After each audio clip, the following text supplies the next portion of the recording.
लेकिन मेरी मंशा मुस्लिम और बौद्धों को खुश करने का नहीं है।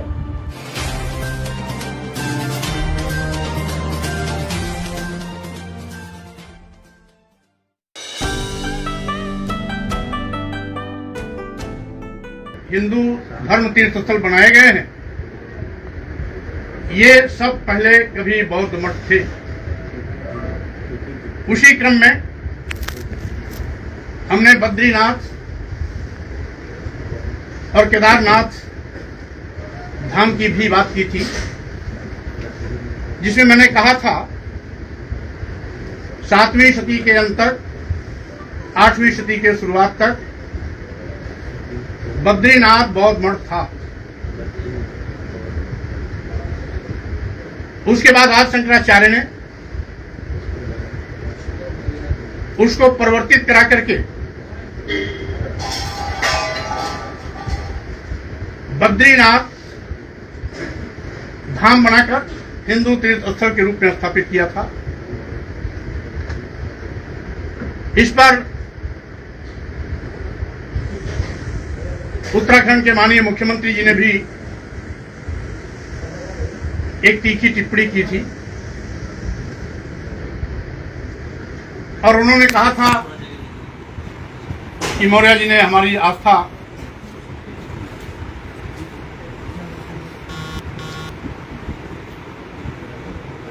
को कहीं ना कहीं अपने इस बयान से प्रभावित किया है। मैं माननीय मुख्यमंत्री से केवल इतनी कहना चाहता हूं, उत्तराखंड के सबकी आस्था महत्व रखती है। आपकी आस्था अगर आस्था है तो अन्य धर्मावलंबियों और पंथ के लोगों की भी आस्था आस्था है।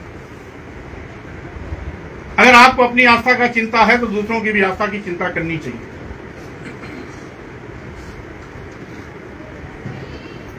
एक पूज्य शंकराचार्य ने भी कहा था कि मौर्य जी राजनीतिक बयान दे रहे हैं। यह शुद्ध रूप से भारतीय संविधान की मंशा के अनुरूप सभी धर्म पंथ का सम्मान करते हुए देश में भाईचारा स्थापित करने के लिए दिया गया बयान है। इसको कि कोई भी अपने भावना और आस्था का हवाला देकर हवाई बात करने से बाज आए, बल्कि गंभीरता से चिंतन करे और ऐतिहासिक साक्ष्यों की ओर जाएं। इसी क्रम में सबसे पहले मैं महापंडित राहुल संसित्यायन, जिन्होंने पूरे विश्व का भ्रमण किया, सैकड़ों उनकी लिखी हुई किताबें हैं, वो बद्रीनाथ धाम जाकर के वहां जो कुछ भी उन्होंने देखा, हिमालय परिचय एक राहुल संसित्यायन, इसमें उन्होंने लिखा है मूर्ति का अवलोकन कर और साथ ही साथ वहां राहुल संसित्यायन की समय में जो उसके मुख्य पुजारी होते हैं, जिसको रावल कहते हैं, उस समय के रावल जी और भूतपूर्व रावल श्री वासुदेव जी से बात करने के बाद उन्होंने कहा था, इस प्रकार इसमें संदेह नहीं रह गया कि मूर्ति बुद्ध की है। बद्रीनाथ की मूर्ति अखंड रहने पर बहुत सुंदर रही होगी, इसमें संदेह नहीं। उसके छाती, कमर आदि सारे अंग बिल्कुल ठीक अनुपात में हैं। वर्तमान रावल चीवर के छोर को यज्ञोपवीत मानते हैं। 30 वर्षों से नजदीक से देखने वाले भूतपूर्व रावल इसे बुद्ध की मूर्ति मानते हैं। उन्होंने सारनाथ आदि में जाकर बुद्ध की ऐसी ही मूर्तियां देखी हैं। सिर के पिछले सुरक्षित भाग में बुद्ध की तरह ही बाल हैं और यह भी बतला रहे हैं इस प्रकार मूर्ति बुद्ध मूर्ति की हो सकती है। यह है राहुल संस्कृत्यायन जी का प्रस्तुत तथ्य आपके सामने। इसके बाद हम आते हैं एक महान इतिहासकार एडविन टी एटकिंसन, जिनकी पुस्तक है the Himalaya gazetteer volume 2 part 1। Edwin T Atkinson, Cosmo publication, New Delhi, 1981, page 463। यानी इस पुस्तक में उन्होंने विस्तार से लिखा है कि जैसे कि हमने देखा बौद्ध धर्म 7वीं शताब्दी के कुमायूं में काफी हद तक स्थापित हो गया था, लेकिन 7वीं शताब्दी के मध्य में ह्वेन-त्सांग की यात्रा की तारीख और शंकराचार्य के फलते फूलते अवधि के बीच ऐसे परिवर्तन हुए कि उनके समय के बाद शायद ही कुमायूं हिमालय में एक भी बौद्ध मंदिर बचा हो। इस बिंदु पर स्थानीय परंपरा अलग है और यह इस प्रकार है कि यह शंकराचार्य द्वारा स्थापित संस्थाएं आज तक जीवित हैं, तो बौद्ध धर्म या तो उसके समय से पहले या उसके प्रभाव के कारण समाप्त हो गया। यह इनका विस्तार से अगर पुस्तक पढ़ेंगे तो इन्होंने विस्तार से बद्रीनाथ धाम और केदारनाथ धाम के विषय में लिखा है कि किस तरीके से बद्रीनाथ बौद्ध मठ और केदारनाथ बौद्ध मठ को बद्रीनाथ हिंदू तीर्थ स्थल और केदारनाथ तीर्थ स्थल बनाया गया है। और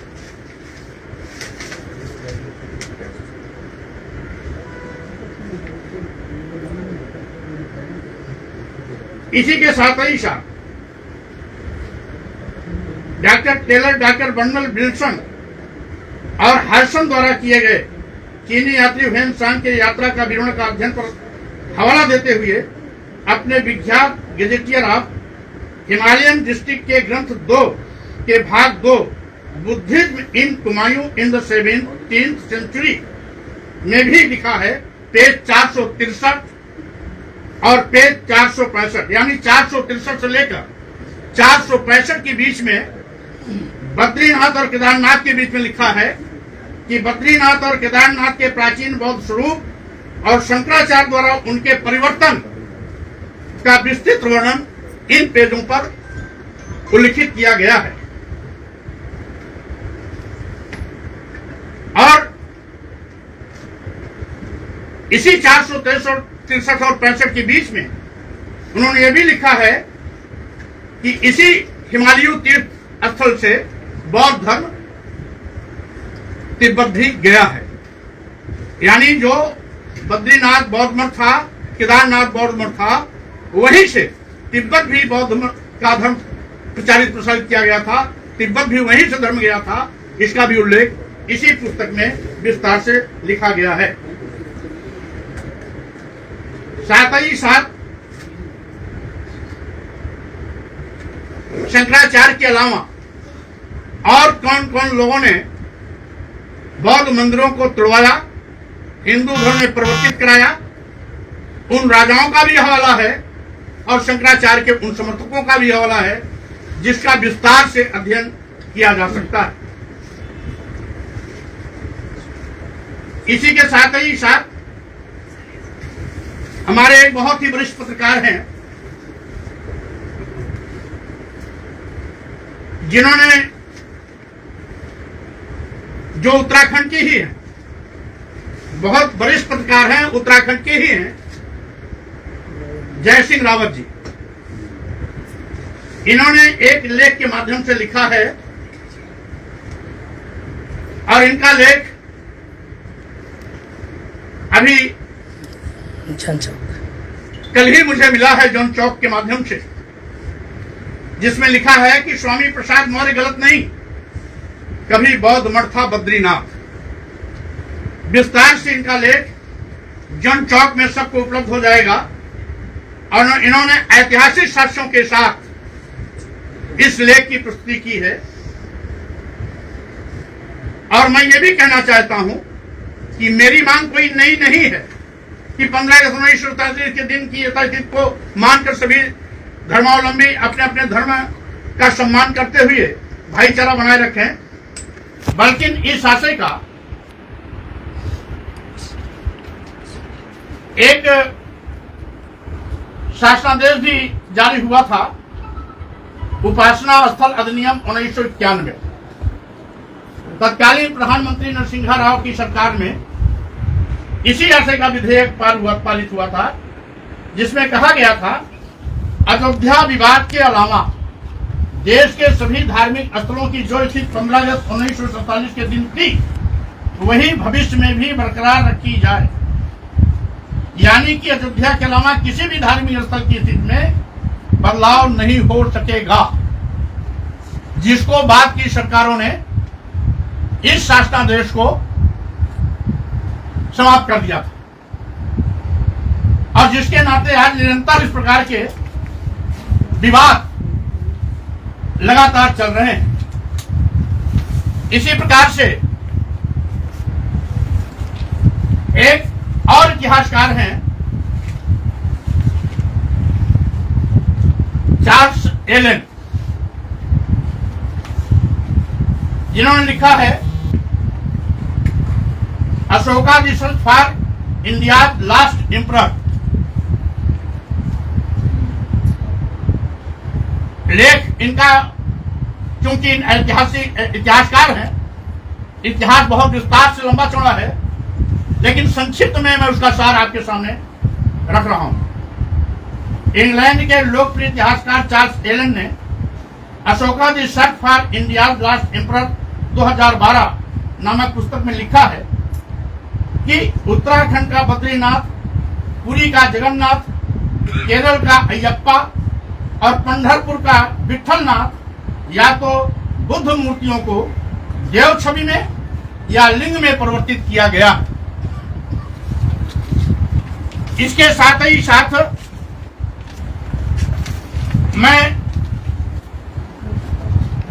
आपका ध्यान और भी इस देश के विद्वानों, इतिहासकारों के द्वारा दिए गए मंतव्य को भी आपके सामने आपके माध्यम से पूरे देश को अवगत कराना चाहता हूं, जिसमें इतिहासकार डीएन झा, जो बहुत बड़े इतिहासकार हैं और दुनिया में उनके द्वारा लिखित ऐतिहासिक साक्ष्यों का सम्मान किया जाता है, उन्होंने अपनी पुस्तक against the grain identity in tolerance history में लिखा है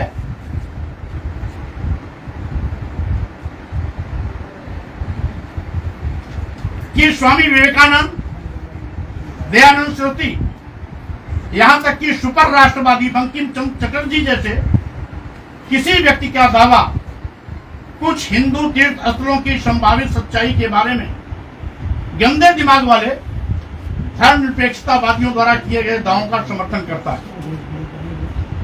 अब एक एक का वक्तव्य मैं आप सामने रखूंगा। स्वामी विवेकानंद ने कहा है, जो कोई भी व्यक्ति भारतीय इतिहास के बारे में कुछ भी जानता है उसके लिए जगन्नाथ मंदिर एक पुराना बौद्ध मंदिर है। हमने इसे दूसरों को अपने अधिकार में ले लिया और उनका पुनः हिंदूकरण कर दिया। अभी हमें भी ऐसे कई काम करने होंगे। Swami Vivekananda, the sage of India in the complete works of Swami Vivekananda, Advaita Ashrama Calcutta खंड 3 पृष्ठ 264। इसके बाद दयानंद सरस्वती जी ने कहा है कि केवल बौद्ध मठ ही नहीं तुड़वाए गए, बल्कि जैन मठ और जैन मंदिर भी तुड़वाए गए। दयानंद सरस्वती के हवाले से जो सत्यार्थ प्रकाश अध्याय 11 पृष्ठ 347 जो इनका मूल ग्रंथ है, उसमें उल्लिखित है कि 10 वर्षों तक स्वामी दयानंद सरस्वती 10 वर्षों तक आदि शंकराचार्य ने पूरे देश का दौरा किया, जैन धर्म का खंडन किया, वैदिक धर्म की वकालत की। आजकल जितनी भी खंडित मूर्तियां धरती से खोद कर निकाली जाती हैं, वह शंकराचार्य के समय में तोड़ी गई थी, जबकि जो मूर्तियां यहाँ वहां जमीन के नीचे पाई जाती हैं, उन्हें जैनियों ने जैन धर्म त्यागने वालों द्वारा तोड़े जाने के डर से जमीन में गाड़ दिया है। विस्तार से सत्यार्थ प्रकाश अध्याय 11 पृष्ठ 347 पर जो उनका पुराना प्रकाशन है, उसमें आप इसे देख सकते हैं। बंकिम चंद्र चटर्जी जो देश के न केवल सबसे बड़े राष्ट्रभक्त थे, राष्ट्रवादी नेता भी थे, विचारक भी थे और राष्ट्र के प्रति समर्पित भी थे, उनके हवाले से दिया गया वक्तव्य जो बंकिम चंद्र चटर्जी हिंदू त्योहारों की उत्पत्ति पर निबंध और पत्रों में दर्शाया गया है, रूपा दिल्ली 210 पृष्ठ 8 से 9। मुझे पता है कि जगन्नाथ मंदिर में रथ उत्सव की उत्पत्ति एक और बहुत ही उचित विवरण जनरल कनिंघम ने हिल्सा टास्क पर अपने काम में दिया है। वो इसे बौद्धों के एक ऐसे त्योहार से जोड़ते हैं जिसमें बौद्ध आस्था के 3 प्रतीक बुद्ध, धम्म और संघ को एक ही शैली में एक कार में खींचा गया था, और मेरा मानना है कि यह रथ के समान मौसम है। यह इस सिद्धांत के समर्थन में एक तथ्य है कि रथ में अब दिखाई देने वाली जगन्नाथ, बलराम और सुभद्रा की छवियां बुद्ध, धम्म और संघ के प्रतिनिधित्व के लगभग प्रतियां हैं, जिसका उल्लेख मैंने पहले बता दिया कि बंकिम चटर्जी हिंदू त्योहारों की उत्पत्ति पर निबंध और पत्रों में रूपा दिल्ली 2010 पृष्ठ 8 से 9। इसी प्रकार से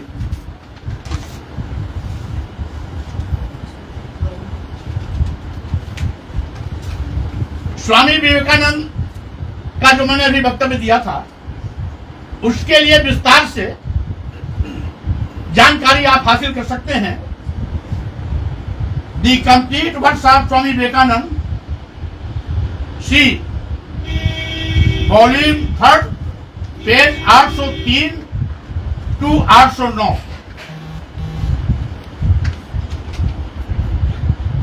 यानी 803 से 809 के बीच में आप अध्ययन करेंगे, जिसमें विस्तार से किस तरीके से बौद्ध मठों को तोड़कर बुद्ध विहार और भगवान बुद्ध की मूर्तियों को तोड़कर हिंदू देवी देवताओं का स्वरूप दिया गया है।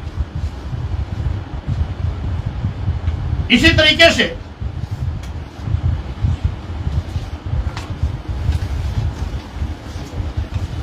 डीएन झा, जिसके विषय मैंने कही दिया है पहले कि डीएन झा का लिखा हुआ किताब against the grain, notes on identity, intolerance and history, इसमें यद्यपि इन्होंने पूरे देश का हवाला दिया है कि कहां कहां आदि शंकराचार्य के नेतृत्व में बौद्ध मठों को तोड़ा गया, कहां कहां तत्कालीन हिंदू राजाओं ने बौद्ध मठ को तोड़ा और कहां कहां पर बौद्ध मठों को परिवर्तित कर हिंदू तीर्थ स्थल बनाए गए, उसका विस्तार से उल्लेख मिलता है। यहां तक कि इतना विस्तृत अध्ययन बुद्ध विहारों के तोड़े जाने, बौद्ध मठों के विनाश, बौद्ध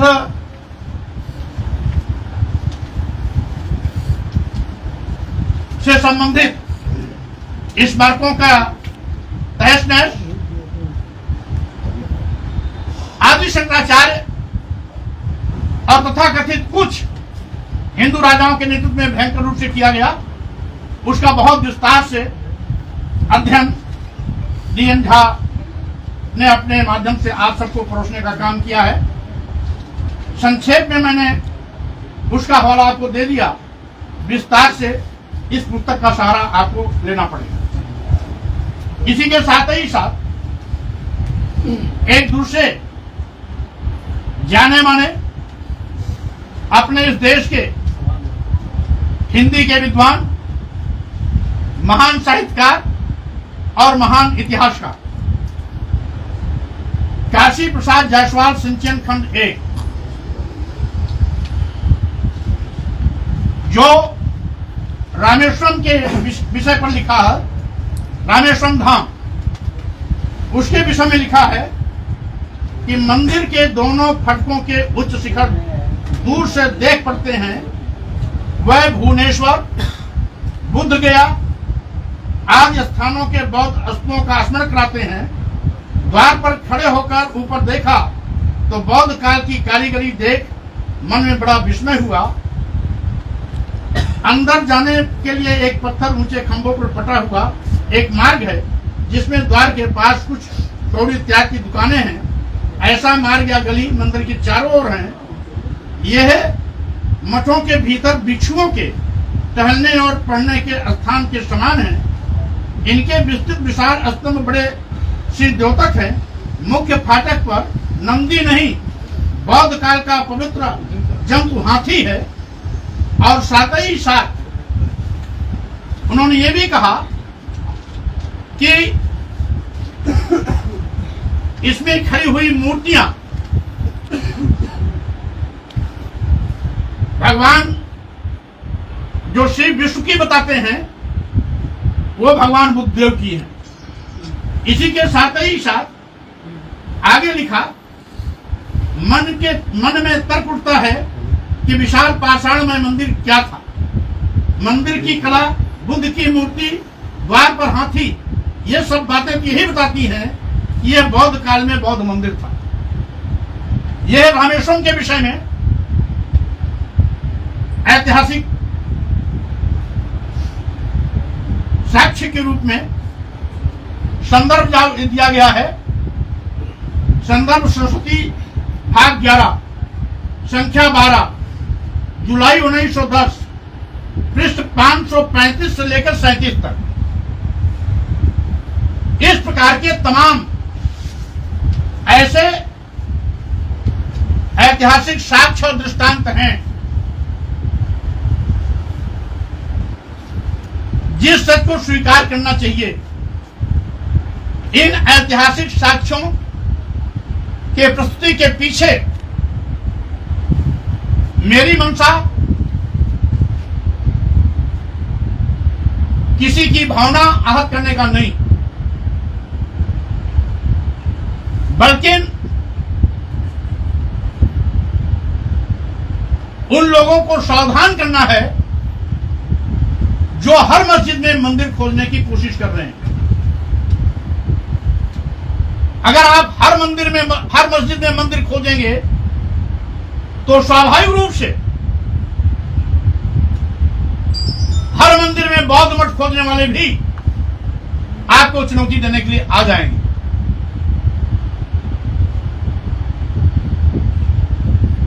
मस्जिद में मंदिर खोजने वाले लोगों के पास कोई ऐतिहासिक साक्ष्य तो नहीं है, लेकिन मंदिर में बौद्ध मठ खोजने वालों के लिए एक नहीं सैकड़ों ऐतिहासिक साक्ष्य हैं, देशी विद्वानों के भी, विदेशी विद्वानों के भी। और उन विद्वानों में हमारे ब्राह्मण समाज के भी विद्वान और इतिहासकार शामिल हैं। इसलिए सच को छिपाने से अच्छा है सच को स्वीकार करें और जिस प्रकार से आपको अपनी भावनाओं के सम्मान का ख्याल रहता है, उसी प्रकार से और भी धर्मावलंबियों के सम्मान की भावनाओं का सम्मान करने की बात अगर आप अपने दिल मन में रखेंगे तो शायद नफरत खत्म होगी, मस्जिद मंदिर का मामला खत्म होगा, हिंदू मुसलमान का मामला खत्म होगा और जो हमारी संस्कृति है, हिंदू मुस्लिम सिख ईसाई सब है आपस में भाई भाई की बात आगे बढ़ेगी, आपसी सौहार्द भी सुरक्षित रहेगा, भाईचारा भी सभी में बना रहेगा, भारतीय संविधान की मंशा का भी पालन होगा, राष्ट्र भी सशक्त होगा। मैं अभी आप सभी इलेक्ट्रॉनिक और प्रिंट मीडिया के सभी सम्मानित साथियों को मैं बहुत धन्यवाद देता हूं जी, एक सवाल कि है। आपके माध्यम से जी, एक सवाल है। ये सभी ऐतिहासिक साक्ष्य पूरे देश के सामने परोसा जाएगा। मोरे जी एक सवाल धन्यवाद। मोरे जी एक सवाल है। मोरे जी एक सवाल है जी। जिन राहुल संकरतायन का आपने नाम लिया, उन्होंने अपनी किताब वोल्गा से गंगा में लिखा है कि जो ब्राह्मण थे वो गाय का मांस खाते थे। क्या ये भी सच है? अभी हम अपने सीमित बिंदु पर रहना चाहते हैं, उचित अवसर आने पर आपके प्रश्न का उत्तर दिया जाएगा। दूसरा सवाल हमारा ये है कि ये आपने जो आज बोला है, ये आप सपा महासचिव की हैसियत से बोल रहे हैं या आपकी ये व्यक्तिगत बात है? क्योंकि थोड़ी देर बाद सिखपाल भी हो सकता है आपकी इन सब बातों का खंडन करते हुए ट्वीट जारी कर दें। वो क्या कहते हैं, क्या करते हैं, क्योंकि हमारी उनकी कोई वार्ता नहीं हुई। प्रसंग आया, किसी पत्रकार ने इस संबंध में प्रश्न किया था, मैंने अपनी ऐतिहासिक जानकारी के मुताबिक उसको उत्तर दिया था। और जब एक सम्मानित पूज्य शंकराचार्य जी ने सवाल किया कि स्वामी प्रसाद मौर्य जी ऐतिहासिक साक्ष्य दें, और साथ ही साथ माननीय मुख्यमंत्री उत्तराखंड ने अपनी धार्मिक भावनाओं का हवाला देते हुए ऐतराज जताया, उस परिप्रेक्ष्य में मैं ऐतिहासिक साक्ष्य दे रहा हूं और पत्रकार के एक प्रश्न के उत्तर में मैंने जवाब दिया था, जिससे ये बात आगे बढ़ी। एक सवाल मायावती का ये कहना है कि समाजवादी पार्टी इस तरह के बयान, आप इसको चैलेंज करेंगे कोर्ट में अगर जरूरत पड़ी भविष्य में? पहली बात तो मैं विवाद को रोकने का पक्षधर हूं, मैं विवाद को बढ़ावा नहीं देना चाहता। लेकिन ये जो कागज दिखा रहा है, इसीलिए 15 अगस्त 1947 के दिन 15 अगस्त 1947 के दिन जिन भी धार्मिक स्थलों की जो स्थिति रही है, उसको हम सबको सामूहिक रूप से यथावत स्वीकार करना चाहिए, जिससे कि इस प्रकार के भाईचारा, अमन चैन में नित्य प्रति साजिश के तहत दखल देने वालों के साजिश का एक जवाब मिल सके। लेकिन ये जो दस्तावेज स्वामी जी आप दिखा रहे हैं, इससे तो ये विवाद बढ़ेगा ना, घटेगा क्यों? नहीं, तो हमने लोगों के मांगने पर दिया है ना। शंकराचार्य जी ने मांगा है, माननीय मुख्यमंत्री जी ने मांगा है, तो मैं साक्ष्य दे रहा हूँ, अन्यथा साक्ष्य देने की जरूरत नहीं थी। मायावती ये कह रही है राजनीतिक जो भावना फैला रहे हैं, घिनौनी राजनीति है और ये सुश्री मायावती जी हमारी नेता रही हैं, मैं उनके हर प्रश्न का जवाब देना उनके सम्मान के विपरीत मानता हूं, लेकिन मेरी मंशा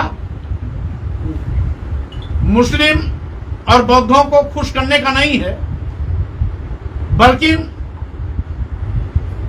इस देश की